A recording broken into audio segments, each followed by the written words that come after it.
Hello dear students, कैसे आप सभी? आशा करते हैं अच्छे होंगे और आप सभी की पढ़ाई भी बहुत अच्छे तरीके से चल रही होगी। आप सभी को गोविंद सर का सादर प्रणाम। और आज के इस वीडियो में बेटा हम आप लोगों के लिए लेके आए हैं पूरे बुक में से 50 मोस्ट इंपॉर्टेंट क्वेश्चंस का सॉल्यूशन, जिसका पार्ट फर्स्ट है। ठीक, इससे पहले बेटा 50 मोस्ट इंपॉर्टेंट क्वेश्चंस के वीडियोस मैंने अपलोड कर दिया है। कौन कौन से क्वेश्चंस पूरे चैप्टर में, सॉरी पूरे बुक में से कौन कौन से क्वेश्चंस इंपॉर्टेंट हैं, ऐसे 50 क्वेश्चंस मैंने आपको प्रोवाइड किए हैं बेटा, जो कि इस बार 2025 के एग्जाम के लिए बहुत ही ज़्यादा क्रूशियल इंपॉर्टेंट है। अगर आप लोगों ने उन क्वेश्चंस के वीडियोस को नहीं देखा तो आप जाइए प्लेलिस्ट को विजिट करिए, वहाँ पे आपको वीडियो मिल जाएगा। आप जाइए, सारे क्वेश्चंस को नोट करिए एंड देन अब से जो है हम इसका सॉल्यूशंस वीडियो का पार्ट स्टार्ट करें। सबसे पहला पार्ट फर्स्ट है, जिसमें हम स्टार्टिंग के कुछ क्वेश्चंस हम लोग सॉल्व करेंगे। ठीक, और इसी सीरीज में आपको 50 क्वेश्चंस के इंपॉर्टेंट क्वेश्चंस का जो सॉल्यूशन है वो यहाँ पे प्रोवाइड किया जाएगा। बाकी पीडीएफ भी आप लोगों को यहाँ पे प्रोवाइड किया जाएगा। तो आप लोग अगर फर्स्ट टाइम इस चैनल पर विजिट करें और अभी तक चैनल को सब्सक्राइब नहीं करा बेटा, तो प्लीज़ जल्दी से चैनल को सब्सक्राइब कर लीजिए, क्योंकि इस चैनल पे हम आप लोगों के लिए फिजिक्स और मैथमेटिक्स के वीडियोस लेके आते हैं रेगुलरली। इंपॉर्टेंट्स, एक्सरसाइज, सिलेबस सब कुछ करवाया जा रहा है, वो भी फ्री ऑफ कॉस्ट में। उसके बदले में क्या चाहिए? उसके बदले में केवल एक इस वीडियो पे एक लाइक, एक कमेंट और हो सके तो इस वीडियो को शेयर जरूर करिएगा। ठीक, चलिए पहला क्वेश्चन हमारा यहाँ पे है। फर्स्ट क्वेश्चन क्या कह रहा है? वैद्युत फ्लक्स की परिभाषा तथा मात्रक लिखिए। कि जो वैद्युत फ्लक्स है उसकी परिभाषा और मात्रक आपको लिखना है यहाँ पे। तो वैद्युत फ्लक्स की परिभाषा क्या है? अगर हम इसकी परिभाषा की बात करते हैं तो सिंपली कि किसी पृष्ठ से अभिलंबवत गुजरने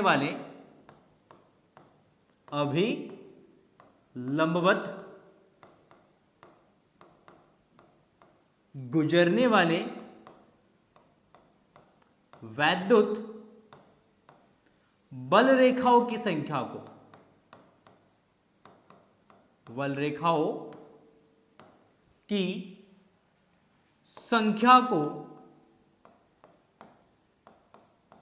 वैद्युत बल रेखाओं की संख्या को वैद्युत फ्लक्स कहते हैं। वैद्युत फ्लक्स कहते हैं। सिंपल कि अगर कोई भी एक पृष्ठ है और उस पृष्ठ से कितनी बल रेखाएं गुजरेंगी, उन टोटल बल रेखाओं की संख्या को हम सिंपली क्या बोलेंगे बेटा? वैद्युत फ्लक्स बोलेंगे। जैसे मान लो एक विद्युत क्षेत्र के अंदर आपका एक पृष्ठ है और इस पृष्ठ से बहुत सारे वैद्युत बल रेखाएं इस तरीके से अभिलंबवत गुजर रही है। विद्युत क्षेत्र कितना है? E है। तो इस पृष्ठ से कितना फ्लक्स निकलेगा? तो हमने कहा इस पृष्ठ का एरिया वेक्टर क्या होगा? तो इस पृष्ठ का जो एरिया वेक्टर होगा, अगर हम इसके एरिया वेक्टर की बात करें तो इसका एरिया वेक्टर भी इसी डायरेक्शन में होगा। तो इस केस में इस पृष्ठ से कुल जो विद्युत फ्लक्स होगा बेटा, वो हो जाएगा वैद्युत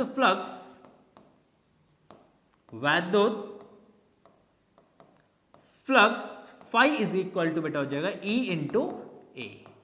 तो फ्लक्स बराबर क्या लिखेंगे? फाई इंटू ई लिखेंगे। ओहो, बहुत सुंदर, बहुत बढ़िया। ठीक है। अच्छा, अगर मान लो विद्युत क्षेत्र और इलेक्ट्रिक फील्ड एक दूसरे से थीटा एंगल पर है, थीटा कोण पर है, तो उस केस में फ्लक्स क्या होगा?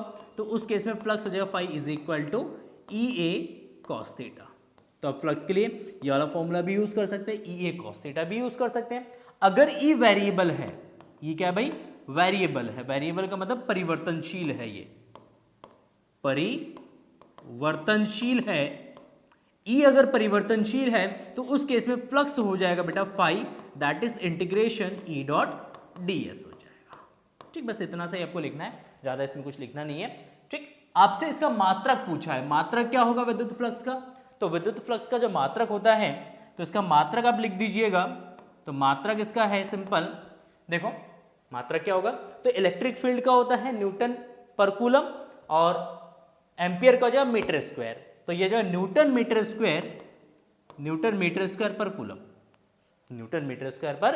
कूलम, या हम इसको लिख सकते हैं और volt by meter into meter square. एक मीटर से मीटर कैंसिल हो जाएगा, तो वोल्ट मीटर भी लिख सकते हैं हम। तो दो यूनिट इसका यूज कर सकते हैं, न्यूटन मीटर स्क्वायर पर कूलम और वोल्ट मीटर भी हम यहाँ पे यूज कर सकते हैं। ठीक है, चलिए ये तो हो गया फर्स्ट क्वेश्चन। सेकंड क्वेश्चन देखते हैं। क्वेश्चन नंबर सेकंड, अगर वीडियो पसंद है तो प्लीज बेटा वीडियो को लाइक कर दीजिएगा, जितना हो सके वीडियो को लाइक करिए। बस आप लोगों से एक ही उम्मीद है हमें कि आप सभी जो जितने भी बच्चे वीडियो देख रहे हैं वो सभी इस वीडियो को लाइक जरूर करेंगे और प्यारा सा कमेंट सेक्शन में जरूर लिखेंगे। ठीक, देखिए किसी विद्युत द्विध्रुव के कारण अक्षीय स्थिति में किसी बिंदु पर वैद्युत क्षेत्र की तीव्रता का व्यंजक प्राप्त कीजिए। देखिए क्वेश्चन 2014 में भी आया है, 19 में भी आया, 22 में भी आया और 24 में भी आया है। कंटिन्यू ये क्वेश्चन जो है बोर्ड एग्जाम में पूछा गया है तो इसका सॉल्यूशन क्या होगा, सॉल्यूशन आपको पता होनी चाहिए। बहुत ही शॉर्ट तरीके से, इफेक्टिव तरीके से, बढ़िया तरीके से मैं आपको इसका सॉल्यूशन बताने वाला हूं बेटा। ठीक, एक ही बार में दिमाग में घुस जाएगा, एक ही बार में दिमाग में भेजे में घुसेगा। कैसे करना है तो देखो, जब भी जब भी डेरिवेशंस बोर्ड एग्जाम्स में पूछा जाता है ना, तो दो चीजों का याद रखिएगा। हर एक डेरिवेशंस का आप डायग्राम जरूर बनाइएगा, है ना। डायग्राम बनाते हैं तो डायग्राम के आपके अलग से नंबर मिलते हैं। ठीक, तो जितनी भी डेरिवेशंस आप करेंगे, आप रट के जा रहे हैं या आप समझ के जा रहे हैं या पढ़ के जा रहे हैं, जैसे भी जा रहे हैं आप, जैसे भी आप कर रहे हैं, तो कोशिश करिए जो डायग्राम है ना वो डायग्राम बहुत बढ़िया तरीके से बनाने की। अगर आप इफेक्टिव तरीके से, बहुत बढ़िया तरीके से अगर आप डायग्राम बनाते हैं ना, तो चांसेस आपकी हो जाती है कि आपको बोर्ड एग्जाम में जो एग्जामिनर आपको 3 नंबर देने वाला है, मान लो अगर कोई भी मिस्टेक्स अगर आपके डेरिवेशंस में है उसमें 3 नंबर देने वाला है, बट अगर आपका डायग्राम बहुत बढ़िया है, आपकी राइटिंग बहुत बढ़िया है, वो 3 नंबर की जगह आपको 4 नंबर भी दे सकता है 5 नंबर में से। ठीक, तो इसलिए डायग्राम जरूर बनाइएगा। देखिए अक्षीय स्थिति पर आपको वैद्युत क्षेत्र की तीव्रता ज्ञात करनी है, तो अक्षीय स्थिति पर वैद्युत क्षेत्र की तीव्रता निकालने के लिए लेट्स से हमारे पास एक वैद्युत द्विध्रुव है। क्या भाई, एक वैद्युत द्विध्रुव है। ये हो गया एक वैद्युत द्विध्रुव, एक वैद्युत द्विध्रुव, और इसके अक्ष पर एक बिंदु है P, और इस बिंदु P पर आपको वैद्युत क्षेत्र की तीव्रता ज्ञात करनी है। ओह बहुत सुंदर सर, बहुत बढ़िया। तो हमने कहा एक वैद्युत द्विध्रुव, यहां पर मान लेते हैं माइनस का Q आवेश है और यहां पे मान लेते हैं एक प्लस का Q आवेश है। ठीक, और इसके केंद्र से R दूरी पर, इसके केंद्र से R दूरी पर एक बिंदु है P, और इस बिंदु P पर आपको निकालना है वैद्युत क्षेत्र की तीव्रता। एक बिंदु है P और इस बिंदु P पर आपको निकालना वैद्युत क्षेत्र की तीव्रता। ओहो बहुत बढ़िया, सुंदर, गजब। ठीक, ये है बिंदु P और इस बिंदु P पर आपको वैद्युत क्षेत्र की तीव्रता ज्ञात करनी है। कैसे करेंगे डेरिवेशंस, बहुत सिंपल, बहुत सुंदर, बहुत बढ़िया। हमने कहा ये पॉजिटिव जो चार्ज है, पॉजिटिव चार्ज की वजह से, जो आपका पॉजिटिव चार्ज होता है बेटा, इसकी वजह से इलेक्ट्रिक फील्ड जो होता है वो आउटवर्ड डायरेक्शन, मतलब बाहर की दिशा में होता है। और जो ऋणावेश होता है, इस ऋणावेश के लिए जो विद्युत क्षेत्र होता है बेटा, ये इनवर्ट डायरेक्शंस में होता है, ये अंदर की तरफ होता है। क्या होता है भाई, अंदर की तरफ होता है। ओहो बहुत सुंदर, बहुत बढ़िया। ठीक, इसी कॉन्सेप्ट का यहां पे यूज करेंगे। इस पॉजिटिव चार्ज के लिए जो इलेक्ट्रिक फील्ड होगा वो इस डायरेक्शन में होगा, कितना, तो हमने कहा E1। ठीक, अच्छा इस नेगेटिव के लिए इलेक्ट्रिक फील्ड आएगा अंदर की तरफ, कहाँ आएगा भाई, अंदर की तरफ। ओहो बहुत बढ़िया। तो हमने कहा अंदर की तरफ विद्युत क्षेत्र रह जाएगा कितना, E2, कितना भाई, E2। ओहो बहुत बढ़िया। देखो दो इलेक्ट्रिक फील्ड हो गया आपका, एक आउटवर्ड डायरेक्शंस में, एक इनवर्ड डायरेक्शंस में, दोनों एक दूसरे के विपरीत दिशा में है। अच्छा कुछ दूरियां हम यहाँ पे कंसीडर कर लेते हैं। तो हमने कहा यहां से इसकी जो दूरी है, इसको आप मान लो कितना भाई, इसको आप मान लो, सॉरी सेंटर से सबसे पहले डिस्टेंस आप कंसीडर कर लो। इसके सेंटर से जो डिस्टेंस है मान लेते हैं कितना है भाई, ये r है। अच्छा डायपोल की लेंथ 2l, तो ये लेंथ ले लेंगे l, ये भी ले लेंगे हमारा l। ओहो बहुत सुंदर। ठीक, तो इस पॉजिटिव चार्ज, इसका नाम दे दो सेंटर का O, ये हो गया हमारा A और ये बिंदु हो गया हमारा B। तो हमने कहा इस B से P तक की जो दूरी है ये आपका हो जाएगा R माइनस L। R में से आप किसको माइनस करेंगे, L को माइनस करेंगे। ठीक है ना, चलिए बहुत बढ़िया। अच्छा इस ऋण आवेश से इस P तक का जो दूरी है, ये दूरी क्या हो जाएगा भाई, ये R प्लस L हो जाएगा, that is R plus L। ओहो बहुत सुंदर, बहुत बढ़िया, बहुत बढ़िया। तो ये R प्लस L हो जाएगा, ये R माइनस L हो जाएगा। तो इस बिंदु P पर वैद्युत क्षेत्र कितना होगा, क्योंकि दो विद्युत क्षेत्र है आपका E1 और E2। हमने कहा E1 इस डायरेक्शन में, E2 इस डायरेक्शन में। देखो बिंदु P पॉजिटिव चार्ज के पास में है, तो लॉजिक क्या बनता है इसमें, बिंदु P जो है वो पॉजिटिव चार्ज के पास में है, तो इसका लॉजिक क्या बनता है, इसका लॉजिक ये बनता है कि इस पॉजिटिव की वजह से बिंदु P पर जो है विद्युत क्षेत्र ज्यादा होगा, विद्युत क्षेत्र का मान ज्यादा होगा। तो इस बिंदु P पर वैद्युत क्षेत्र कितना है, तो बिंदु P पर, अतः बिंदु P पर नेट वैद्युत क्षेत्र, नेट वैद्युत क्षेत्र कितना, तो हमने कहा E जो है वो आपका आ जाएगा E1 माइनस E2। E1 में से हम क्या करेंगे, E2 को माइनस कर देंगे। चलिए बहुत बढ़िया। अच्छा, E1 इस पॉजिटिव चार्ज का विद्युत क्षेत्र है, तो इस पॉजिटिव चार्ज का जो विद्युत क्षेत्र होगा वो आपका जाएगा KQ1 by R plus sorry R minus L. Distance कितना है, R माइनस एल, तो R माइनस एल का होल स्क्वायर। देखिए फॉर्मूला क्या लगेगा यहाँ पे, तो फॉर्मूला होगा E is equal to KQ by R square. R का मतलब डिस्टेंस, डिस्टेंस का स्क्वायर होता है। तो यहाँ पे क्योंकि इस पॉजिटिव से P की जो डिस्टेंस है वो आपका है R माइनस एल, तो इसलिए हम यहाँ पे ले लेंगे R माइनस एल का होल स्क्वायर। अच्छा, E2 इस नेगेटिव आवेश की वजह से यहाँ पे विद्युत क्षेत्र है, तो माइनस, तो आपका जाए KQ।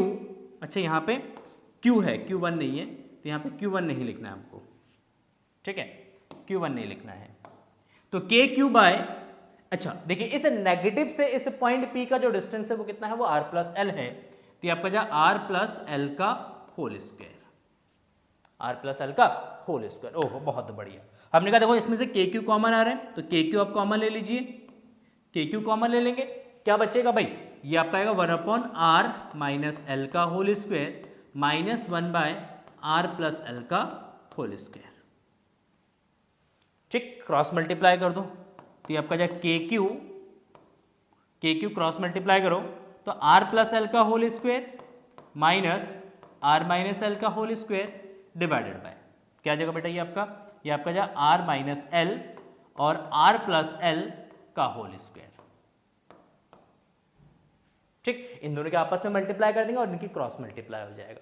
बेसिक सा कैलकुलेशन है, बेसिक सा कैलकुलेशन है। ठीक, देखो अब यहाँ पे a प्लस बी का होल स्क्वायर भी लगा सकते हैं आप आइडेंटिटी, और यहाँ पे a square minus B square की आइडेंटिटी भी आप यूज कर सकते हैं। अब तो ये आपके ऊपर है, आपको कौन सा आइडेंटिटी यहाँ पे यूज करना है।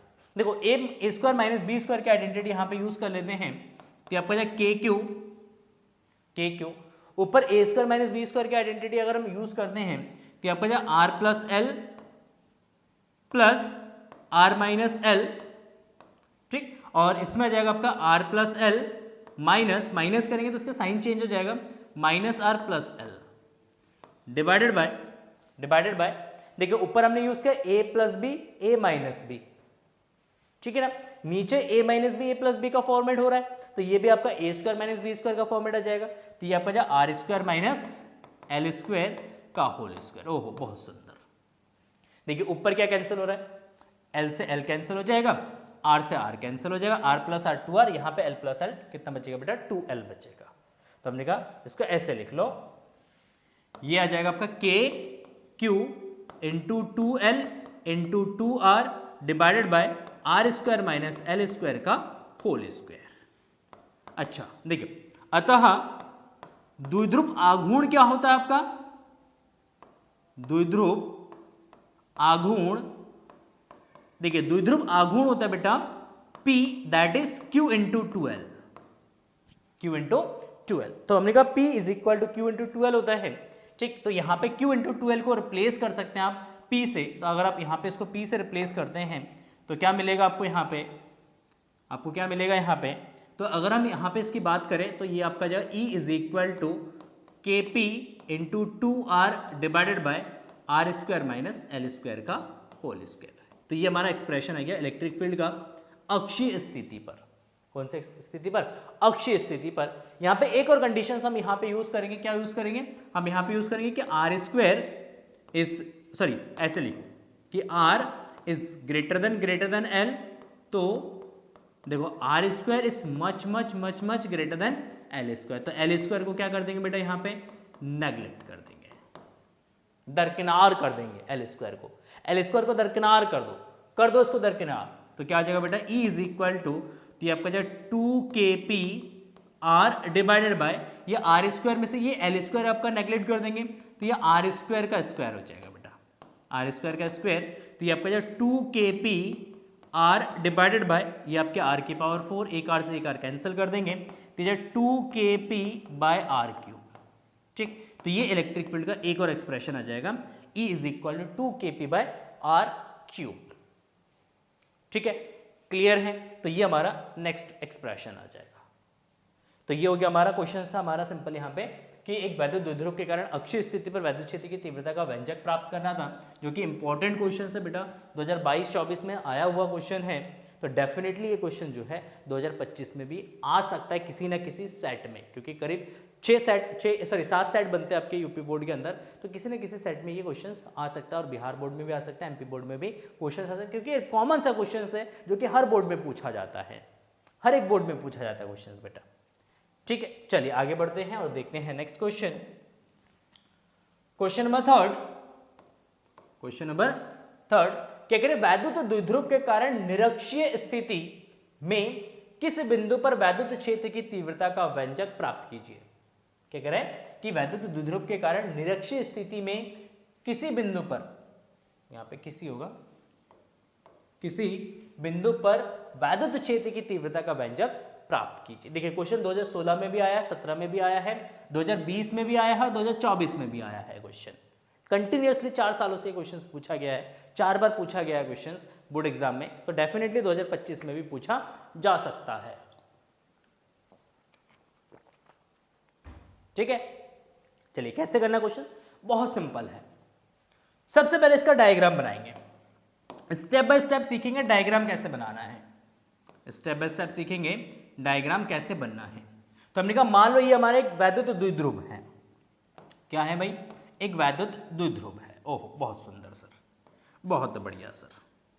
हमने कहा ये एक वैद्युत द्विध्रुव है, और इस वैद्युत द्विध्रुव पे यहां पे मान लेते हैं एक धनावेश, एक ऋणावेश रखा हुआ है -q, या एक धनावेश ले लेते हैं, और इस बिंदु पर मान लेते हैं एक हमारा ऋणावेश रखा हुआ है -q, और दोनों आवेशों के बीच की जो दूरी है वो आपका 2l है। कितना भाई, 2l। ओहो बहुत बढ़िया सर, बहुत सुंदर। देखो अब इसके निरक्षीय स्थिति पर, यहां से इसके सेंटर से निरक्षीय स्थिति पर यहां पे चले जाते हैं, एक बिंदु ले लेते हैं P, और इस बिंदु P पर आपको क्या निकालना है भाई, वैद्युत क्षेत्र की तीव्रता आपको ज्ञात करनी है। इस बिंदु P पर आपको वैद्युत क्षेत्र की तीव्रता ज्ञात करनी है।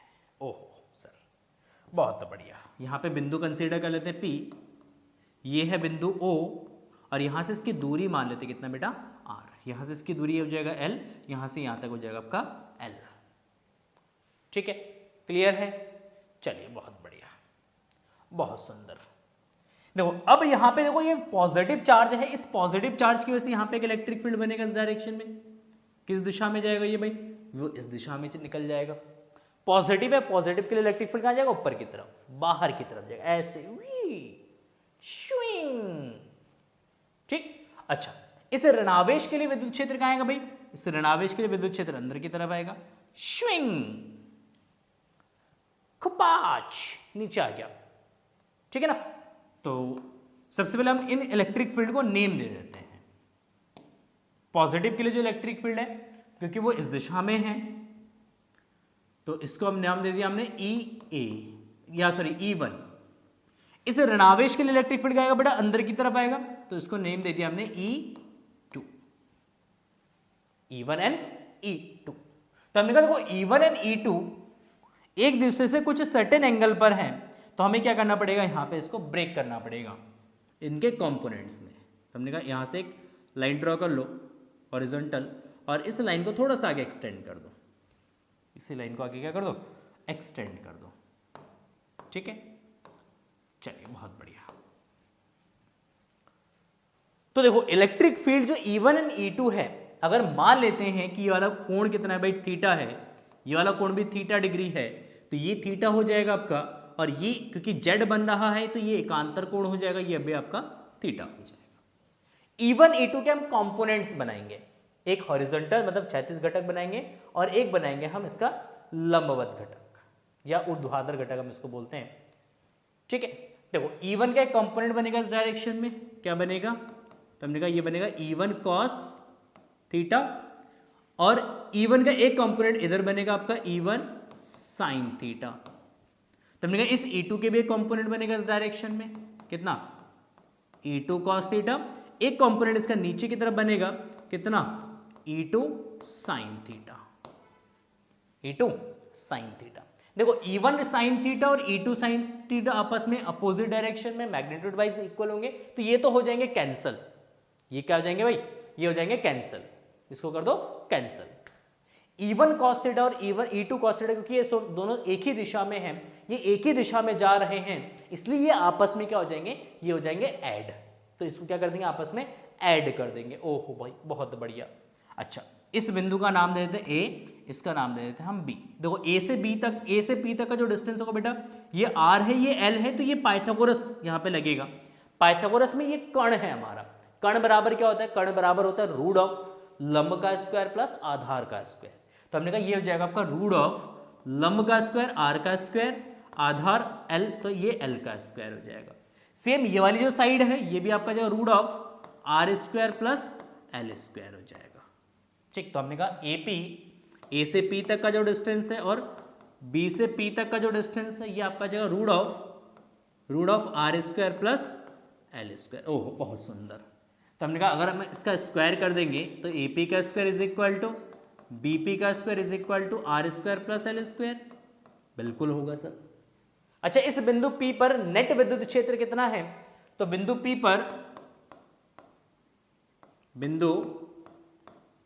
पर नेट वैद्युत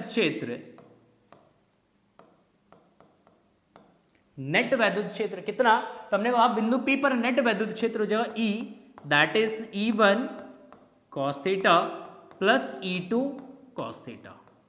देखो यहाँ पे E1 और E2 का जो वैल्यू होगा बेटे, ये इक्वल होगा क्योंकि डिस्टेंस इक्वल है। देखो इन दोनों आवेशों से जो बिंदु P तक की जो दूरी है वो बराबर है, दोनों का आवेश का परिमाण भी बराबर है। तो आवेश बराबर है, दूरी बराबर है, तो इसका मतलब दोनों विद्युत क्षेत्र का मान भी बराबर होगा। E1 बराबर क्या होगा, E2 होगा। तो ये दोनों आपस में क्या हो जाएंगे बेटा, जुड़ जाएंगे। दोनों को आपस में क्या कर देंगे, ऐड कर देंगे। तो इन दोनों को अगर आपस में ऐड करेंगे तो ये 2E1 cos थीटा। तो हमने कहा E1 विद्युत क्षेत्र इस पॉजिटिव आवेश का है, तो इस पॉजिटिव आवेश के कारण इस बिंदु P पर विद्युत क्षेत्र कितना होगा, E1, और इसका मान हो जाएगा बेटा 2KQ बटा आर स्क्वायर, मतलब दूरी का स्क्वायर, दूरी AP। तो हमने कहा AP का स्क्वायर इंटू कॉस थीटा। चलिए बहुत बढ़िया। तो हमने कहा 2KQ डिवाइडेड बाय AP का स्क्वायर। AP कितना है भाई, AP का स्क्वायर आपका है R square plus L square, R square plus L square. अच्छा भाई बहुत बढ़िया। तो हमने कहा देखो ये थीटा है, तो इस वाले ट्राइंगल से APO, ये जो एक ट्राइंगल APO बन रहा है, राइट एंगल ट्राइंगल, यहां से अगर हम कॉस थीटा का मान निकालते हैं तो कॉस थीटा बराबर क्या होता है, कॉस थीटा बराबर होता है लंब बट्टा आधार, आधार बट्टा कर्ण। कॉस है ना, तो ये आपका जो आधार बट्टा कर्ण, आधार बट्टा कर्ण। तो हमने कहा आधार क्या है इसका L, और कर्ण क्या है इसका root of R square plus L square. तेजा R square plus L square इसका आधार कर्ण हो जाएगा। तो हमने कहा कॉस थीटा का वैल्यू रख दीजिए यहाँ पे, तो ये L by root of R square plus L square हो जाएगा, R square plus L square हो जाएगा। ओह बहुत बढ़िया। चलो देखो इसको थोड़ा सिस्टमैटिकली लिखते हैं, तो ये आपका E इज इक्वल टू आपका जाएगा ये KQ इंटू 2L बटा, देखो इसकी पावर 1 है और इसकी पावर 1/2 है, तो 1 प्लस 1/2 अगर हम करेंगे तो कितना आएगा बेटा, ये 3/2 आ जाएगा। 1 में 1/2 ऐड करेंगे तो कितना आएगा, 3/2। तो हमने कहा इसकी पावर जो हो जाएगा ये आपका जाएगा 3/2, तो आर स्क्वायर एल स्क्वायर की पावर 3/2। अच्छा देखिए ऊपर आपका है Q इंटू 2L, ऊपर क्या भाई Q इंटू 2L। तो हमने कहा Q इंटू 2L किसके बराबर होगा, Q इंटू 2L किसके बराबर होगा, तो हमने कहा यहाँ पे आघूर्ण, द्विध्रुव आघूर्ण जो होता है बेटा, द्विध्रुव आघूर्ण P बराबर होता है Q इंटू 2L। तो हमने कहा Q इंटू 2L को क्या लिख देंगे हम, P लिखेंगे। तो यहाँ पर KP by R square plus L square की पावर 3/2। ओह बहुत बढ़िया। तो हमने कहा E इज इक्वल टू क्या जाएगा आपका, KP by R square plus L square की power 3/2, R square plus L square की पावर 3/2। ओहो इसको हम सॉल्व कर लेते हैं। देखो इसको अगर हम सॉल्व करें तो यहाँ पे कंडीशंस लगा देंगे कि यदि R जो है वो ग्रेटर है L से, तो यहाँ पे देखो आर स्क्वायर जो है वो ग्रेटर देन क्या होगा, एल स्क्वायर से ग्रेटर होगा। कैसे, सर कैसे, समझ नहीं आ रहा है। मैंने कहा मान लो एल आपका 0.1 है, तो एल स्क्वायर कितना होगा, एल स्क्वायर होगा 0.01, इसका स्क्वायर कर देंगे तो 0.01 हो जाएगा। देखो ये और छोटा हो गया। हमने कहा आर कितना है भाई 2 मीटर, तो आर स्क्वायर कितना हो जाएगा भाई 4 मीटर। तो यहाँ पे आर जो है वो एल से बहुत बड़ा है, आर जो है वो एल से बहुत बड़ा है। हमने कहा तो आर स्क्वायर जो है वो एल स्क्वायर से और बड़ा हो जाएगा, क्योंकि एल स्क्वायर और छोटा हो गया, आर स्क्वायर और बड़ा हो गया। तो हमने कहा ये वाला जो टर्म्स है ना, ये एल स्क्वायर वाला जो टर्म्स है, इसको हम क्या कर सकते हैं, ये नेग्लेक्ट कर सकते हैं। 4 में से इतना घटा दो, कोई फर्क नहीं पड़ता है। मतलब अंबानी से अगर आप कह दो कि मुझे 1000 रुपए दे दो, तो अंबानी को कोई फर्क नहीं पड़ेगा। बट हम जैसे टीचर से अगर आप पूछ दो सर 1000 रुपए दे दो, तो दे देंगे, तो हम पे फर्क पड़ेगा, क्योंकि हमारी उतनी सैलरी नहीं है। ठीक, तो इसलिए कह रहे हैं कि अगर आर स्क्वायर बहुत बड़ा है और उसमें से एल स्क्वायर को घटा देते हैं या उसमें जोड़ देते हैं, तो उससे कोई फर्क नहीं पड़ने वाला आर स्क्वायर पे, क्योंकि आर स्क्वायर बहुत बड़ा है। तो हमने कहा एल स्क्वायर को यहाँ पे क्या कर दो भाई, नेग्लेक्ट कर दो, छोड़ दो इसको यहाँ पे नेग्लेक्ट कर दो। क्या कर दो भाई, नेग्लेक्ट कर दो। ओह बहुत बढ़िया सर। तो एल स्क्वायर को नेग्लेक्ट करेंगे तो ई इज इक्वल टू क्या जाएगा आपका, के पी बाय आर स्क्वायर की पावर 3/2, 2 से 2 कैंसिल हो जाएगा, तो आर की पावर कितना बचेगा 3, तो ये के पी बाई क्या जाएगा बेटा आर क्यूब। तो ये बन गया हमारा इलेक्ट्रिक फील्ड का फॉर्मूला निरक्षीय स्थिति पर E is equal to K P by are cube. ठीक, तो ये वाला फॉर्मूला है। और एक फॉर्मूला आपका यहाँ पे है, ये भी आपका एक फॉर्मूला है।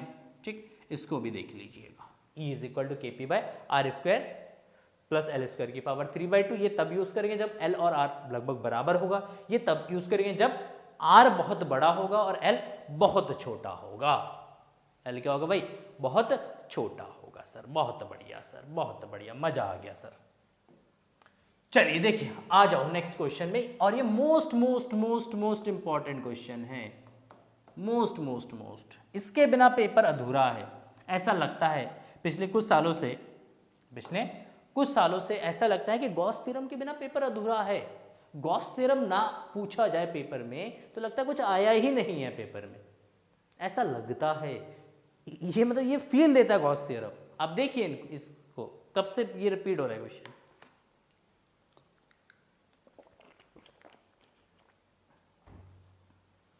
देखिए 2014 में भी आया है, 17 में भी आया, 18, 19, 20, 21 में पेपर शायद नहीं हुआ था कोविड की वजह से, 22, 23, 24 सेट तो बने थे बट पेपर नहीं हुआ था।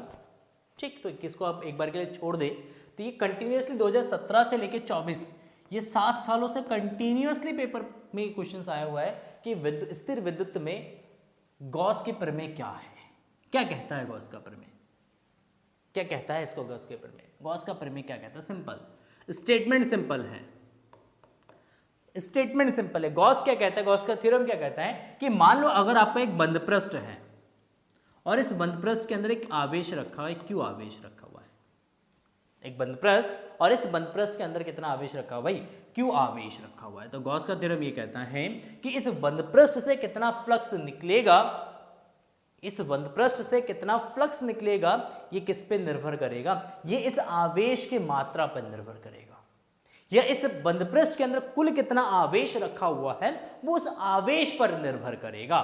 तो हमने कहा भाई बहुत बढ़िया, तो इसका स्टेटमेंट क्या है, तो इस नियम के अनुसार, इस नियम के अनुसार किसी बंद पृष्ठ से बद्ध, किसी बंद पृष्ठ से बद्ध वैद्युत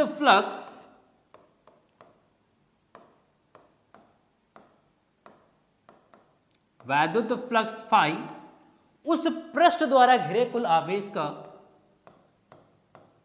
उस पृष्ठ द्वारा घिरे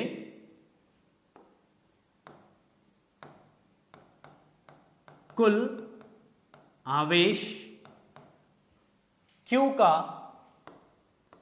1/ε0 गुना होता है। ठीक, तो इस नियम के अनुसार किसी बंद पृष्ठ से वध वैद्युत फ्लक्स, वध का मतलब होता है गुजरने वाला, यहाँ पे वध जो वर्ड है इसका मतलब होता है गुजरने वाला, तो आप यहाँ पे गुजरने वाला वर्ड भी यूज कर सकते हैं।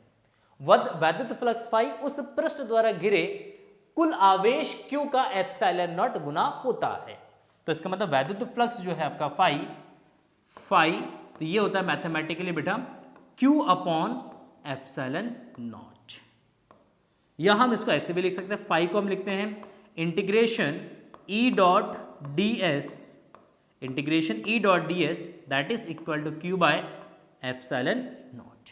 तो integration E dot ds is equal to Q by epsilon not, ये इसका स्टेटमेंट होता है, इसका स्टेटमेंट है। ठीक, बस एक नंबर में क्वेश्चंस पूछे जाए तो इतना लिखेंगे, बाकी अगर ड्राइव करने के लिए आता है तो हम इसकी डेरिवेशंस भी करेंगे। डेरिवेशंस क्या, प्रूफ कैसे करेंगे इसका, तो इसका प्रूफ उत्पत्ति, तो हमने कहा मान लो एक बिंदु आवेश रखा हुआ है इसके केंद्र पर, एक स्फीयर के इस गोले के केंद्र पर एक बिंदु आवेश रखा हुआ है, यहाँ पे कितना भाई +Q, और इसकी जो त्रिज्या है मान लेते कितना है भाई R है। इस गोलीय पृष्ठ की जो त्रिज्या है, इस गोलीय पृष्ठ को हम क्या बोलेंगे, गॉसियन पृष्ठ बोलेंगे, और इसकी त्रिज्या मान लेते कितना बेटा R है। और यहाँ पे एक बिंदु P है, और इस बिंदु P पर एक छोटा सा हम यहाँ पे लघुखंड ले लेते हैं, एक लघुखंड ले लेते हैं, और इस लघुखंड की जो त्रिज्या है, त्रिज्या कह रहा हूँ, इस लघुखंड का जो एरिया है वो कितना है ds है, और ये कहाँ है, ये बाहर की तरफ। बहुत बढ़िया, पूरा मिटा दिया इसने, कहाँ है भाई, ये बाहर की तरफ ds, कितना एरिया भाई, ds एरिया है। बहुत बढ़िया, तो हमने कहा इस ds एरिया से यहाँ पे जो पॉजिटिव चार्ज इसकी वजह से एक इलेक्ट्रिक फील्ड बनेगा यहाँ पे बाहर की दिशा में, तो इस छोटे से एरिया से कितना फ्लक्स निकलेगा, तो हमने कहा इस छोटे से एरिया से आपका फ्लक्स निकलेगा E डॉट ds, क्या निकलेगा भाई, E डॉट ds निकलेगा। ओहो सर बहुत बढ़िया, बहुत सुंदर। तो हमने कहा ठीक है, देखो तो देखो +Q आवेश के कारण P पर वैद्युत क्षेत्र, P पर वैद्युत क्षेत्र, हमने कहा P पर कितना वैद्युत क्षेत्र होगा, तो ये E इज इक्वल टू हो जाएगा 1/4 pi epsilon not Q by R square. कितना होगा 1/4 pi epsilon not Q by R square. इतना इलेक्ट्रिक फील्ड इस बिंदु P पर है, यहाँ पे बिंदु P ले लेते हैं हम, तो हमने कहा इस बिंदु P पर इतना वैद्युत क्षेत्र है। ओह बहुत बढ़िया। चलिए अब देखो इस छोटे से पृष्ठ से कितना फ्लक्स निकलेगा, तो हमने कहा ds पृष्ठ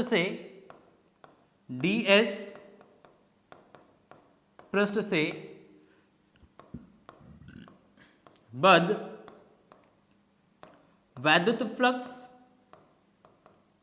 कितना, तो हमने एक छोटा सा फ्लक्स पास होगा d phi is equal to E dot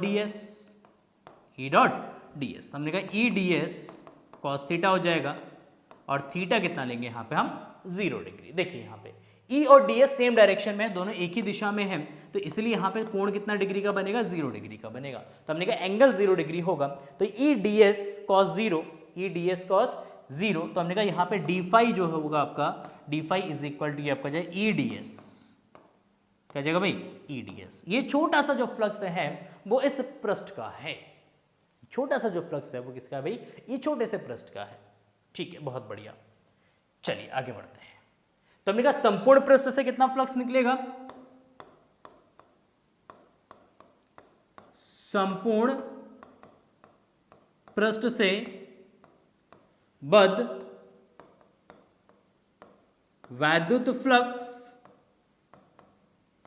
संपूर्ण पृष्ठ से बद्ध वैद्युत फ्लक्स, संपूर्ण पृष्ठ से कितना वैद्युत फ्लक्स निकलेगा, तो हमने कहा फाई जो है वो integration of E dot ds हो जाएगा, इंटीग्रेशन E डॉट ds। तो E कांस्टेंट है, अच्छा वेक्टर नहीं लगाना ऊपर, हाँ E कांस्टेंट है, E को हम ले लेंगे बाहर, तो ये बचेगा इंटीग्रेशन ds। तो हमने कहा इंटीग्रेशन ds क्या, जो हमने गॉसियन सरफेस लिया है उस गॉसियन सरफेस का टोटल सरफेस एरिया, तो हमने कहा टोटल सरफेस एरिया कितना होगा, तो टोटल सरफेस एरिया होगा 4 पाई R स्क्वायर, क्योंकि गॉसियन सरफेस का टोटल सरफेस एरिया आपका होता है 4 पाई R स्क्वायर। ओह बहुत बढ़िया, बहुत सुंदर।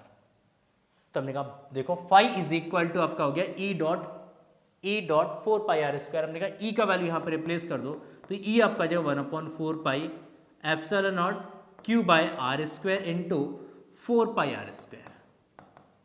तो हमने कहा आर स्क्वायर से आर स्क्वायर को कर दो कैंसिल, 4 पाई से 4 पाई कैंसिल हो जाएगा, क्या बचेगा क्यू बाय एप्सिलॉन नॉट, तो ये आपका जब फाई, तो फाई इज इक्वल टू आपका Q by epsilon not, phi is equal to Q by epsilon not. ये हमारा प्रूफ हो जाएगा गॉस थ्योरम का। ठीक, तो गॉस थ्योरम का प्रूफ है, तो आई होप आपको समझ में आ गया होगा, क्योंकि क्वेश्चंस बहुत इंपॉर्टेंट है। तो एक तो इसका डेफिनेशन जो स्टेटमेंट है, इस स्टेटमेंट को आपको याद करना है, इस स्टेटमेंट को याद करना है, और इसके साथ साथ इसका प्रूफ भी आपको देखना, सिंपल सा प्रूफ है। इलेक्ट्रिक फील्ड का फॉर्मूला याद कर लीजिए, एक छोटे से एरिया का फ्लक्स निकाल दीजिए ई डॉट डी एस से, और इसको आप क्या कर दीजिए इंटीग्रेट कर दीजिए यहाँ पे, और इसको इंटीग्रेट करेंगे तो ई को ले लेंगे बाहर कांस्टेंट, क्योंकि ई कांस्टेंट है, ई कांस्टेंट है, ई बाहर आ जाएगा। सर ई कांस्टेंट क्यों है, सर आप बार बार कह रहे हैं ई कांस्टेंट है, क्यों है कांस्टेंट, तो हमने कहा देखो कांस्टेंट क्यों है, देखो यहाँ पे ई तो है आर और क्यू पे डिपेंड, तो हमने कहा यहाँ पे जो केंद्र पे जो आवेश है इसका मान नियत है, कांस्टेंट है।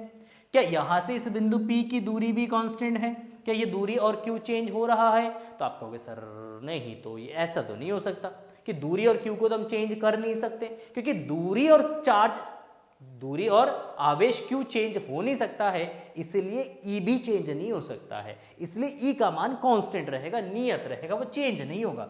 और हमेशा कांस्टेंट टर्म्स को क्या करते हैं बेटा, इंटीग्रेशंस के बाहर लिखा जाता है, तो हमने कहा इसको इंटीग्रेशंस के बाहर लिख दो, तो E इंटीग्रेशंस ds, और ds क्या हो जाएगा यहाँ पे, ds संपूर्ण पृष्ठ क्षेत्रफल हो जाएगा, और गोले का संपूर्ण पृष्ठ क्षेत्रफल होता है 4 पाई आर स्क्वायर, यहाँ पे आर स्क्वायर से आर स्क्वायर कैंसिल, 4 पाई से 4 पाई कैंसिल, क्या बचेगा phi is equal to Q by epsilon not, और इसी को हम क्या बोलते हैं, गॉस का नियम।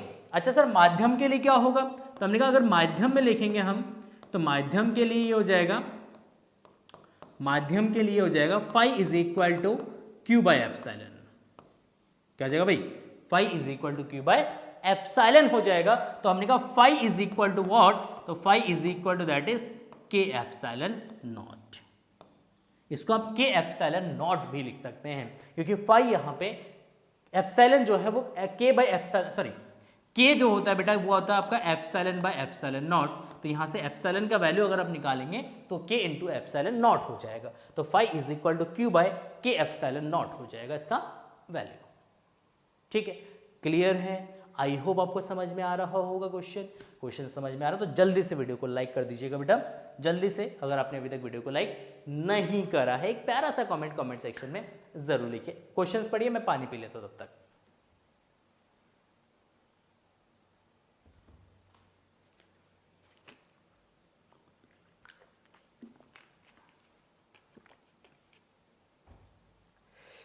क्या है क्वेश्चन,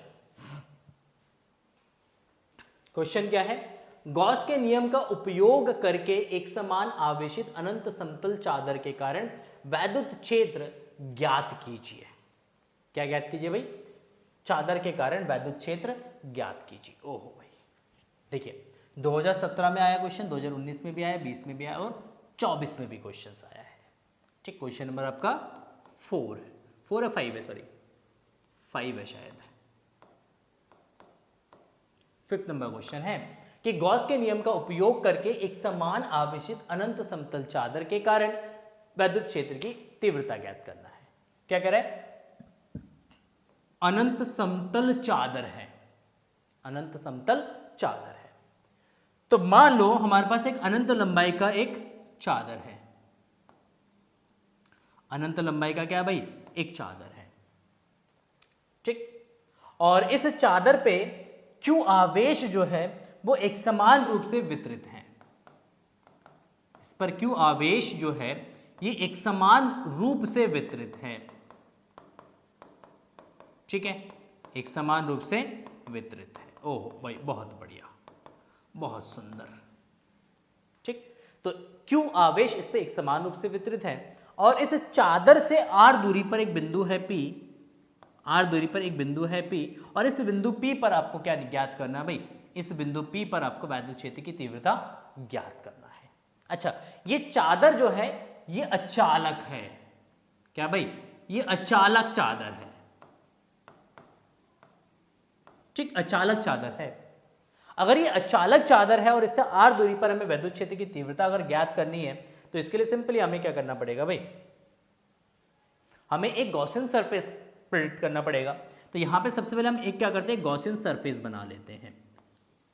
आर लेंथ का क्या करते हैं, गॉसियन सरफेस बना लेते हैं इस चादर के दोनों साइड में, आर पार, ठीक, इस चादर के दोनों साइड में क्या बना लेंगे, गॉसियन सरफेस। देखिए गॉसियन सरफेस आप यहाँ पे सिलेंड्रिकल भी बना सकते हैं और कैसा बना सकते हैं, आप सिलेंड्रिकल के साथ साथ आप यहाँ पे क्यूबॉइड शेप में भी बना सकते हैं।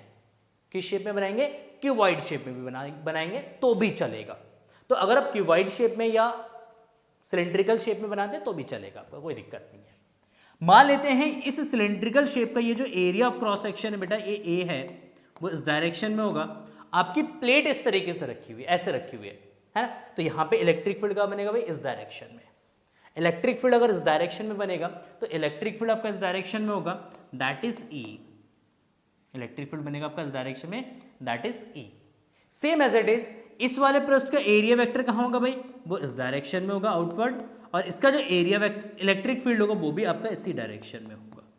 क्योंकि ये जो पृष्ठ है इस तरीके से रखा हुआ है तो इस वाले पृष्ठ का इलेक्ट्रिक फील्ड इस डायरेक्शन में जाएगा, इस वाले पृष्ठ पे जो आवेश है उसकी वजह से इलेक्ट्रिक फील्ड इस डायरेक्शन में आएगा, इधर आएगा। तो ये दोनों इलेक्ट्रिक फील्ड एक दूसरे के क्या होंगे, अपोजिट में होंगे। तो हमने कहा ठीक है, बहुत बढ़िया, अपोजिट डायरेक्शन में है। तो हमने कहा इस संपूर्ण गॉसियन पृष्ठ से कितना फ्लक्स निकल रहा है, तो गॉसियन पृष्ठ से बद्ध वैद्युत फ्लक्स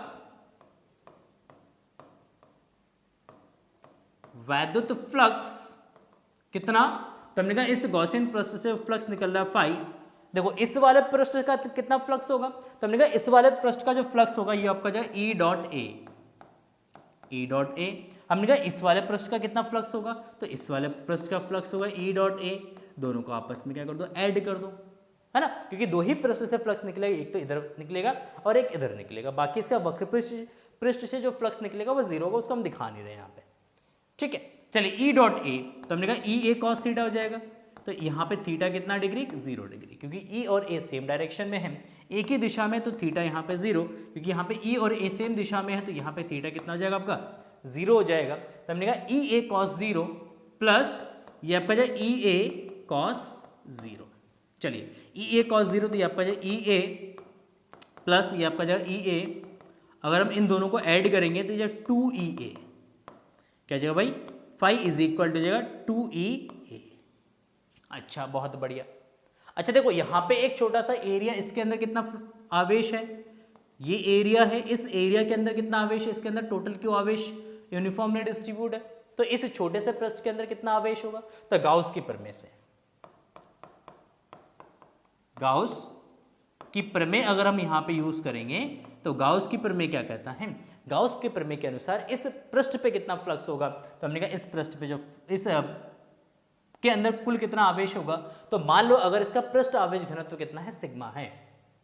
इसका पृष्ठ आवेश घनत्व कितना है भाई, इसका पृष्ठ आवेश घनत्व, पृष्ठ आवेश घनत्व क्या है भाई, सिग्मा। तो sigma is equal to Q upon A, कुल आवेश बटा एरिया। तो हमने कहा आवेश कितना होगा इस पे, तो ये Q is equal to sigma into A हो जाएगा, क्या है सिग्मा इंटू ए, ठीक। तो गाउस की प्रमेय से फाई क्या हो जाएगा आपका, phi is equal to Q by epsilon not. तो हमने कहा Q कितना होगा, तो sigma into A divided by epsilon not. तो हमने कहा इस वाले इक्वेशन से अगर फ्लक्स का वैल्यू रख दे यहाँ पे, phi is equal to E dot A है, तो हमने कहा अगर हम दोनों इक्वेशंस को इक्वेट कर दे तो यहाँ पे बनेगा 2EA इज इक्वल टू, तो यहाँ पर sigma into A divided by epsilon not. हमने कहा ए से ए कैंसिल हो जाएगा, तो E इज इक्वल टू जो sigma by 2 epsilon not, E is equal to sigma by 2 epsilon not, ये हमारा आंसर हो जाएगा, ये हमारा इलेक्ट्रिक फील्ड हो जाएगा, E is equal to sigma by 2 epsilon not. Is it clear? बहुत सिंपल, बहुत सुंदर, बहुत प्यारा सा डेरिवेशन है और 3 नंबर में ये क्वेश्चन आपका बोर्ड एग्जाम में पूछा जाता है। अगर इसके साथ गॉस थ्योरम भी पूछ लेगा तो 5 नंबर का क्वेश्चन हो जाएगा आपका। कितने नंबर का क्वेश्चन हो जाएगा? 5 नंबर का क्वेश्चन से बोर्ड एग्जाम्स में पूछा जाएगा। ठीक है, क्लियर है? नोट करिए इस क्वेश्चन को, इस क्वेश्चन को नोट करिए। चलिए आगे बढ़ते हैं नेक्स्ट। स्क्रीनशॉट लेते रहिएगा। हाँ, अगर पीडीएफ चाहिए तो कमेंट सेक्शन में बताइएगा, पीडीएफ चाहिए तो पीडीएफ का भी लिंक डिस्क्रिप्शन में दे दिया जाएगा आप लोगों के लिए। देखिए, किसी वैद्युत द्विध्रुव के अक्ष मतलब अनुदैर्ध्य स्थिति पर स्थित किसी बिंदु पर वैद्युत विभव का सूत्र स्थापित कीजिए। क्या निकालना है भाई? वैद्युत विभव का सूत्र निकालना है। कहां पर निकालना है? अनुदैर्ध्य स्थिति। अनुदैर्ध्य स्थिति का मतलब द्विध्रुव के अक्ष पर, मतलब अक्षीय स्थिति पर निकालना है। कौन सी स्थिति पर निकालना? अक्षीय स्थिति पर। तो अक्षीय स्थिति पर वैद्युत विभव का फॉर्मूला आपको ड्राइव करना है। और क्वेश्चंस देखिए 14, 15, 16, 17, 18, 20 तक ये कंटिन्यूअसली क्वेश्चन पूछा गया। 23, 24, 25, 22, 23, 24 में नहीं आया तो डेफिनेटली क्वेश्चन 2025 में आएगा 101%। 101% क्वेश्चन 2025 में ये आना ही आना है, क्योंकि कंटिन्यूअसली कुछ सालों से पूछा गया है, बट अचानक से 2-3 साल से नहीं पूछा। इसका मतलब डेफिनेटली 100% ये 2025 में आने की इसकी पूरी संभावना है, पूरी संभावना है। ओह, चलिए आगे बढ़ते हैं। चलिए बात करते हैं इस अक्षीय स्थिति पर विभव की। किसकी बात करते हैं, किसकी चर्चा करते हैं भाई? चर्चा करते हैं विभव। तो अब मान लेते हैं सबसे पहले हमारे पास एक क्या है, ये हमारे पास एक वैद्युत द्विध्रुव है। ये एक वैद्युत द्विध्रुव है, ठीक है। ये हो गया एक वैद्युत द्विध्रुव। तो हमने कहा मान लो यहाँ पे आपका माइनस का क्यू आवेश है और इस बिंदु पर आपका प्लस का क्यू आवेश है। एक वैद्युत द्विध्रुव है, दोनों के बीच की जो दूरी है वो 2L है। अच्छा, इसके केंद्र से कुछ दूरी पर एक बिंदु हम P ले लेते हैं। कितनी दूरी पर भाई? यहां से यहां तक की जो दूरी है ये आपका R है, ठीक। ये हो गया हमारा केंद्र O, ये हो गया बिंदु A, ये हो गया हमारा बिंदु B। तो O से R दूरी पर एक बिंदु P है और इस बिंदु P पर आपको वैद्युत विभव जो है वो ज्ञात करना है। देखिए ये दूरी L, ये दूरी L, तो पॉजिटिव Q से P की जो डिस्टेंस हो जाएगा ये R माइनस L हो जाएगा और नेगेटिव Q से जो डिस्टेंस हो जाएगा बेटा ये R प्लस L हो जाएगा, ठीक। तो हमने कहा इस बिंदु P पर विभव कितना होगा? तो इस पॉजिटिव Q का विभव बनेगा एक यहाँ पे VB और इस नेगेटिव चार्ज का भी विभव बनेगा दैट इज VA। तो हमने कहा VA और VB को दोनों को आपस में जोड़ दोगे, दोनों को ऐड कर दोगे तो टोटल विभव आ जाएगा इस बिंदु P पर। तो हमने कहा इस बिंदु P पर नेट विभव कितना होगा? तो यहां पे देखिए नेट विभव बिंदु P पर क्या हो जाएगा? V that is VA plus VB। V बराबर VA प्लस VB हो जाएगा। ओहो भाई बहुत बढ़िया। तो V is equal to VA plus VB। VA इस नेगेटिव की वजह से विभव, नेगेटिव की वजह से विभव कितना होगा? देखो विभव का फॉर्मूला होता है बिंदु आवेश के लिए KQ/R। अगर आवेश पॉजिटिव में है तो पॉजिटिव में रखेंगे, आवेश नेगेटिव में है तो नेगेटिव में रखेंगे, डजंट मैटर, कोई दिक्कत नहीं है उसमें, ठीक। तो यहाँ पे नेट विभव हो जाएगा आपका VA, तो VA हो जाएगा आपका KQ, माइनस का Q है तो ये माइनस का लिखेंगे डिवाइड बाय R। R का मतलब दूरी, तो नेगेटिव से P तक की जो दूरी है वो आपका हो गया R प्लस L। तो हमने कहा ये R प्लस L हो जाएगा। अच्छा, इस पॉजिटिव चार्ज की वजह से यहाँ पे कितना विभव बनेगा?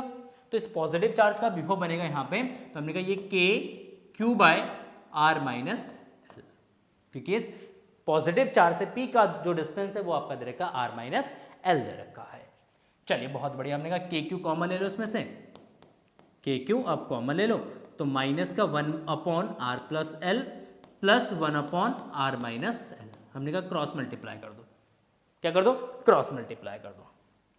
तो अगर हम इसकी क्रॉस मल्टीप्लाई कर देंगे तो ये आपका इसका से मल्टीप्लाई करेंगे तो माइनस का R minus minus plus L, इसके अंदर मल्टीप्लाई करेंगे तो ये R plus L divided by ये R प्लस L और R माइनस L, ठीक। देखो R से R कैंसिल हो गया, R से R कैंसिल हो गया, L प्लस L कितना हो जाएगा आपका? 2L हो जाएगा। क्या हो जाएगा भाई? 2L। तो KQ ये 2L डिवाइड बाय ये आपका R square minus L square. देखो A plus B A minus B, तो ये आपका जो R square minus L square. ओहो बहुत सुंदर सर, बहुत बढ़िया, ठीक है। देखो अब यहाँ पे विभव V बराबर हो जाएगा आपका, यहाँ पे देखिए KQ into 2L divided by R square minus L square. चूंकि यहाँ पे P इज इक्वल टू क्या होता है? Q into 2L। P के यहाँ पे वैद्युत द्विध्रुव आघूर्ण है, ये किसको रिप्रेजेंट कर रही है? वैद्युत द्विध्रुव आघूर्ण को रिप्रेजेंट कर रहा है। तो P हमारा वैद्युत द्विध्रुव आघूर्ण है, तो P is equal to Q into 2L Q into 2L। तो हमने कहा इसका वैल्यू रिप्लेस कर दो यहाँ पे, तो V इज इक्वल टू क्या आ जाएगा आपका, ये आ जाएगा आपका KP by R square minus L square. तो हमने कहा ये एक विभव का जो है हमारा फॉर्मूला हो जाएगा। अब यहाँ पे अगर हम कंडीशंस लगाते हैं कि L R square is much much greater than L square, तो एल स्क्वायर को क्या कर देंगे हम यहाँ पे नेगलेक्ट कर देंगे। अगेन वही कंडीशंस आ जाता है कि आर बहुत बड़ा है एल बहुत छोटा है, तो आर स्क्वायर बहुत बड़ा हो जाएगा एल स्क्वायर बहुत छोटा हो जाएगा। तो इसको अगर हम यहाँ पे कंसीडर करते एल स्क्वायर को नेगलेक्ट कर देंगे, तो यहाँ पे विभव का फॉर्मूला बन जाएगा आपका, विभव V इज इक्वल टू क्या आ जाएगा बेटा, KP बाय आर स्क्वायर। क्या जाएगा भाई, KP बाय आर स्क्वायर। ठीक, तो दोनों ही फॉर्मूला हम यूज कर सकते हैं, हम इसको भी यूज करेंगे और हम इसको भी यूज करेंगे, बट उसके लिए कंडीशन है, इसके लिए कंडीशन है कि R बहुत बड़ा होना चाहिए L से, और इसके लिए कंडीशन है कि R और L दोनों लगभग क्या होना चाहिए, बराबर होना चाहिए। तो ये हमारा डेरिवेशन शॉर्ट में करा रहा हूं मैं ताकि आप याद कर सके इजीली, भूले ना, है ना। पूरा डिटेल में मैं नहीं जा रहा हूँ कि यहाँ से यहाँ तक की दूरी इतना है, यहाँ से यहाँ तक की दूरी, वो आप भी लिख सकते हैं। ठीक, कहाँ से करना है कैसे करना है वो मैं आपको बता रहा हूँ यहाँ पे, ठीक, ताकि आप इजीली डेरिवेशंस को याद रख सके। शॉर्ट से शॉर्ट तरीके से मैं आपको बता रहा हूँ ताकि आप पूरा का पूरा डेरिवेशन सब करके आए, कहीं मिस्टेक ना करें, क्योंकि छोटा होगा जल्दी याद हो जाएगा, जल्दी आप प्रैक्टिस कर लोगे और ये लॉन्ग टाइम तक आपको क्या रहेगा, याद रहेगा। ठीक, बाकी अगर आपको डिटेल में चाहिए कि क्या कि O से P तक की दूरी R दे रखा है, A से P तक की दूरी R प्लस L है, पॉजिटिव चार्ज के विभव कितना होगा, नेगेटिव चार्ज के लिए विभव कितना, अगर पूरा डिटेल में चाहिए तो आप वन शॉट वीडियोस को देखिए, वहाँ पे मैंने डिटेल में एक्सप्लेनेशन दिया, डिटेल में हम लोगों ने डिस्कस किया। यहाँ पे जस्ट कितना आपको लिख के आना है पेपर में, कितना करना है, उसके बारे में हम डिस्कशंस कर रहे हैं, उसके बारे में हम लोग डिस्कशंस कर रहे हैं। ठीक है, क्लियर है यहाँ तक, किसी को कोई डाउट?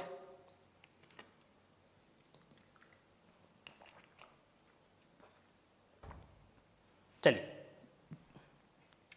अगर किसी को कोई डाउट नहीं है तो हम चलते हैं नेक्स्ट क्वेश्चन में। मोस्ट इंपॉर्टेंट क्वेश्चन क्या कह रहा है क्वेश्चन, कि समांतर प्लेट संधारित्र की धारिता के लिए व्यंजक का निगमन कीजिए, इसकी धारिता को कैसे बढ़ाया जा सकता है, इसकी धारिता को कैसे बढ़ाया जा सकता है ये आपको ज्ञात करना है। 15, 16, 17, 18, 20, 22, 23, 24, 25, 23, 24, 25, 26 में नहीं आएगा, 27 में फिर से आएगा क्वेश्चन, ये मेरा प्रेडिक्शन है। ठीक, 27 में आएगा, 26 में नहीं आएगा क्वेश्चन। ठीक है, चलिए देखिए,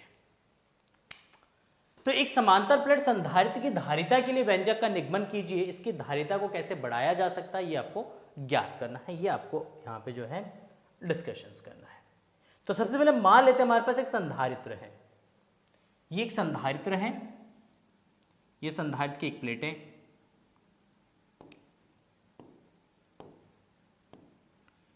ठीक है, ये इसकी दूसरी प्लेट है,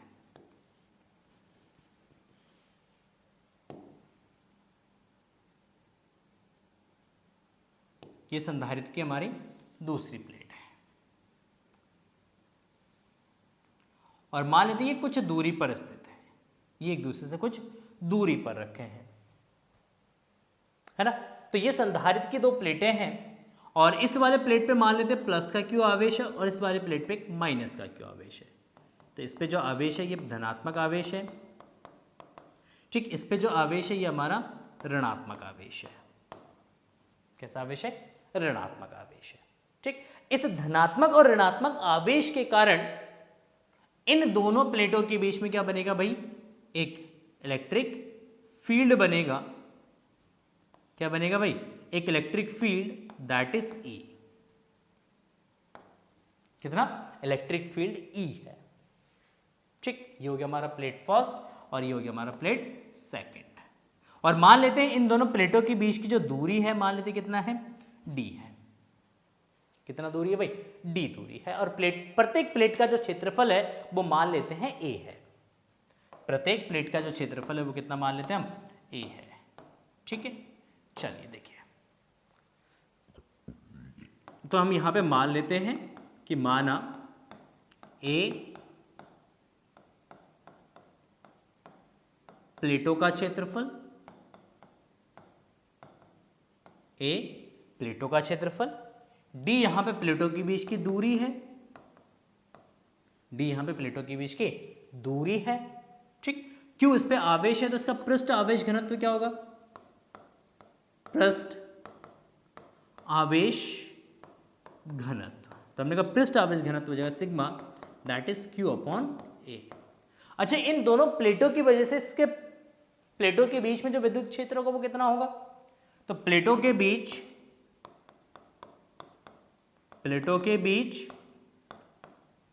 वैद्युत क्षेत्र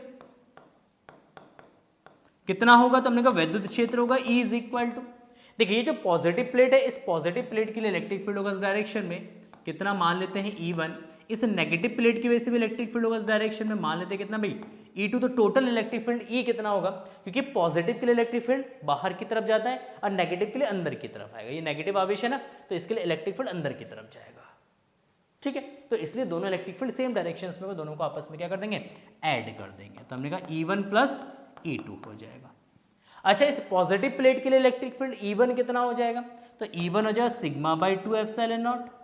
अच्छा, इस E2 इस नेगेटिव प्लेट की वजह से इलेक्ट्रिक फील्ड कितना होगा, तो इस नेगेटिव प्लेट की वजह से इलेक्ट्रिक फील्ड हो जाएगा बेटा सिग्मा बाय 2 एप्सिलॉन नॉट। तो हमने कहा इन दोनों को ऐड कर दो, तो ये जाए 2 sigma divided by 2 epsilon not, 2 से 2 कैंसिल हो जाएगा, तो ये sigma bye epsilon not, sigma आपका Q अपॉन A, तो Q upon A epsilon not.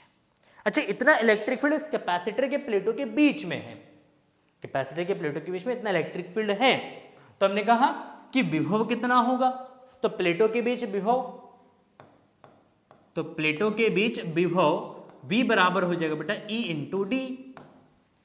E की आप किस से मल्टीप्लाई कर दो, D से मल्टीप्लाई कर दो, अगर E की D से मल्टीप्लाई करोगे तो विभव आ जाएगा, तो यहाँ पे विभव V बराबर हो जाएगा E इंटू डी, तो E आपका हो गया यहाँ पे Q by A epsilon naught into D.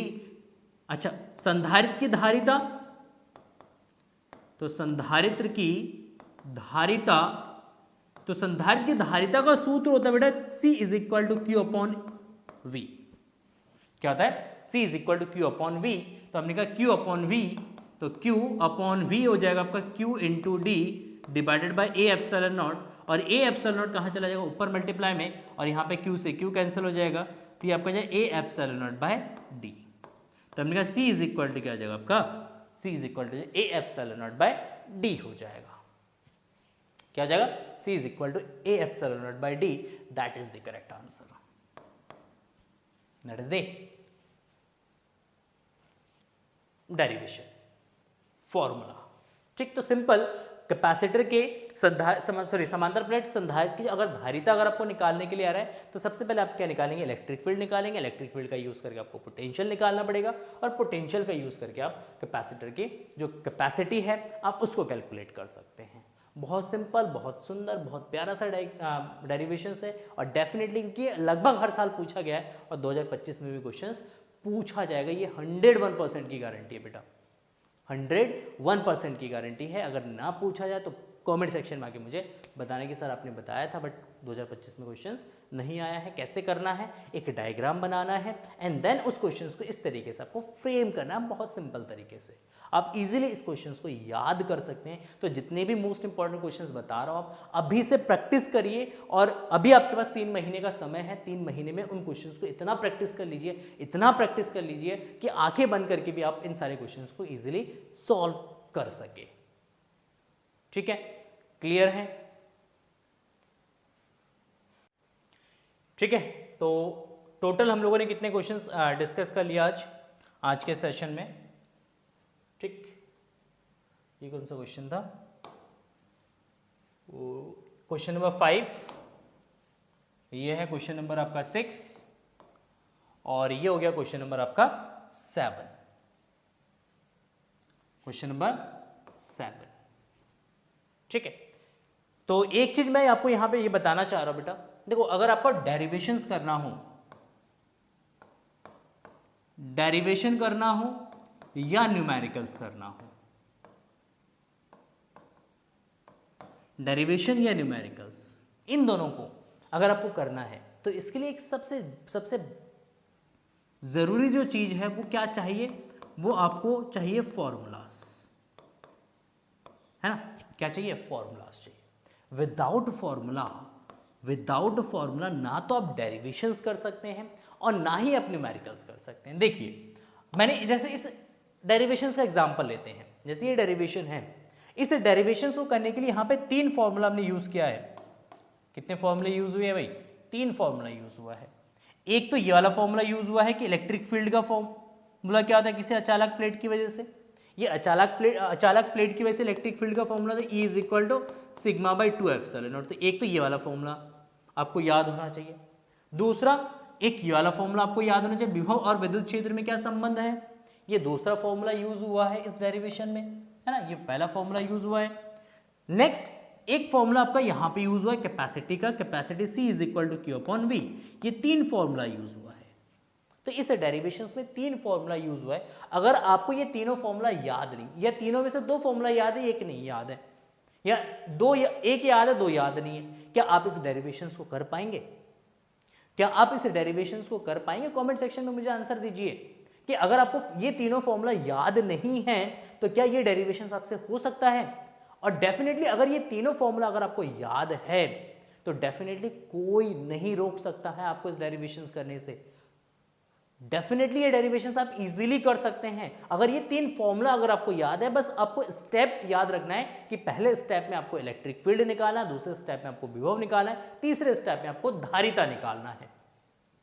तो इसीलिए सबसे जरूरी चीज जो फिजिक्स में है बेटा वो है फॉर्मूला, फॉर्मूला, फॉर्मूला।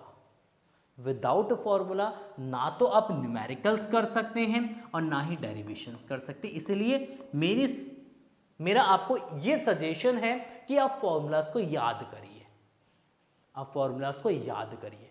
सर कहाँ से याद करना है, कहाँ मिलेगा हमें सारे फॉर्मूलाज, एक साथ हमें चाहिए, है ना? देखो यूट्यूब पे जाके आप सर्च करोगे ना, बहुत सारे वीडियोस मिल जाएंगे। डेफिनेटली आप ऊपर सर्च करिए क्लास 12 फॉर्मूलाज, है ना, आपको डेफिनेटली बहुत सारे वीडियोस मिल जाएंगे। लेकिन आप उन वीडियोस में जाइए, उनको स्क्रॉल करके देखिए, तो किसी वीडियो में आपको सारे फॉर्मूलाज नहीं मिलेंगे। किसी ने 2-4 चैप्टर के फॉर्मूलाज दे दिए और थंबनेल डाल दिए कि पूरे बुक का है। किसी ने रैंडमली कुछ इंपॉर्टेंट फॉर्मूलाज दे दिए, सारे फॉर्मूलाज नहीं लिखे। कुछ रैंडमली कुछ 20-30 फॉर्मूलाज आपको बता दिए कि यही सारे फॉर्मूलाज है। ठीक, वो सफिशिएंट नहीं है। तो सर कहाँ मिलेगा? देखो चैनल पे आप जाओ, प्लेलिस्ट को विजिट करो, प्लेलिस्ट पे जाओ, ठीक, या ऊपर सर्च करो all formulas, sorry class 12 physics all formulas by mathematics analysis, आप जाके सर्च करो, ठीक, या प्लेलिस्ट को विजिट करो। अगर नहीं मिला तो प्लेलिस्ट में जाओ, प्लेलिस्ट में जाके आप नीचे स्क्रॉल करना, आपको एक वीडियो मिलेगा। ठीक, उस वीडियो के अंदर बेटा, उस वीडियो के अंदर आपको चैप्टर के ऑल फॉर्मूलाज, सारे चैप्टर के 1 से लेके 14 चैप्टर तक जितने भी चैप्टर्स है और उस चैप्टर में जितने भी फॉर्मूलाज है, छोटे से छोटे और बड़े से बड़े सारे फॉर्मूलाज को बेटा मैंने प्रोवाइड किया है, वो फ्री ऑफ कॉस्ट में। आप जाइए उस वीडियो को देखिए और देखने के बाद उसमें से फॉर्मूलाज नोट करिए, नोट करिए उसमें से फॉर्मूलाज, ठीक है। सारे फॉर्मूलाज एक शीट बनाइए, उस फॉर्मूलाज को याद करिए, उन सूत्रों को याद करिए, क्योंकि जब आपको सूत्र याद हो जाएंगे ना, chapter wise chapter, chapter wise chapter, जब आपके सूत्र याद हो जाए, आपको डेफिनेटली लगेगा कि यार फिजिक्स ना बहुत ईजी है, फिजिक्स बहुत सिंपल है। अगर आपको फॉर्मूलाज याद हो, अगर आपको फॉर्मूला आता है तो फिजिक्स आपके लिए बहुत ईजी है। फिजिक्स कोई मतलब रॉकेट साइंस नहीं है। अगर आपने फिजिक्स के फॉर्मूलाज याद कर लिए तो आप डेफिनेटली डेरिवेशंस भी कर लेंगे और आपके न्यूमेरिकल्स भी हो जाएंगे। जब आप डेरिवेशंस कर लेंगे, आपसे न्यूमेरिकल्स भी लगना स्टार्ट हो जाएगा, तो आपको यार फिजिक्स क्या है, फिजिक्स तो बहुत ईजी है, जस्ट केवल आपको फॉर्मूलाज याद होना चाहिए और थोड़ा सा बेसिक कॉन्सेप्ट चैप्टर्स के और टॉपिक्स के आने चाहिए, तो आप इजीली डेरिवेशंस भी कर सकते हैं और न्यूमेरिकल्स भी कर सकते हैं। आपके अंदर जो फिजिक्स का एक डर है ना, वो डर खत्म हो जाएगा, वो डर आपके अंदर से निकल जाएगा और डेफिनेटली आप फिजिक्स में एक अच्छा स्टूडेंट बन जाएंगे। और फिजिक्स में आप हर एक टेस्ट, हर एक एग्जाम में आप full out of full marks लेके आएंगे, 70 आउट ऑफ 70 मार्क्स लेके आएंगे। तो इसका एक ही मूल मंत्र है बेटा, एक ही मूल मंत्र है, सबसे पहले आप फॉर्मूलाज को नोट करिए, याद करिए, उसको रिवाइज करिए, उसके मतलब अपने रोम रोम में फॉर्मूलाज को भर लीजिए। जब आप भर लेंगे ना तो आपको फिजिक्स पढ़ने में बहुत मजा आएगा और किसी भी टीचर से आप फिजिक्स पढ़ेंगे डेफिनेटली आपको फिजिक्स समझ में भी आएगा। ठीक है, तो आई होप आप लोग जाएंगे वीडियोस को देखेंगे, उसको लाइक भी करेंगे और सारे फॉर्मूलेस को याद भी करेंगे और उसको लिखेंगे भी। ठीक है, चलिए मिलते हैं नेक्स्ट वीडियो में। नेक्स्ट वीडियो में पार्ट सेकंड में बेटा हमारे पास बहुत सारे क्वेश्चंस है। अभी तो हमने केवल 7 क्वेश्चंस डिस्कस किए हैं। हमारे पास 50 में से 7 अगर माइनस कर दे तो अभी भी हमारे पास 43 क्वेश्चंस हैं। 43 क्वेश्चंस अभी भी है जो आगे डिफरेंट पार्ट्स में हम लोग डिस्कस करने वाले हैं। तो इसलिए जुड़े रहिए हमारे साथ। जेन्युइन कंटेंट चैनल पे मिलेगा, कोई हवाबाजी नहीं, कुछ नहीं, जेन्युइन कंटेंट्स मैं आपको चैनल पे प्रोवाइड कर रहा हूँ ताकि आप लोगों की प्रिपरेशंस बहुत अच्छे तरीके से हो सके और वो भी फ्री ऑफ कॉस्ट हो सके। ठीक है, कहीं से कोई परचेस करने की ज़रूरत नहीं है। आप इस चैनल के माध्यम से अपने फिजिक्स की और मैथ की प्रिपरेशंस बहुत जेन्युइन तरीके से कर सकते हैं। मिलते हैं नेक्स्ट वीडियो में। और जाने से पहले आप लोगों से रिक्वेस्ट करूंगा कि अगर आप लोगों ने इस वीडियो को लाइक और शेयर नहीं करा तो प्लीज़ लाइक और शेयर ज़रूर कर दीजिए, और वीडियो पसंद आए तो प्लीज़ एक प्यारा सा कॉमेंट सेक्शन में ज़रूर लिख दीजिएगा। मिलते हैं नेक्स्ट वीडियो में, तब तक के लिए thank you and so much and bye bye.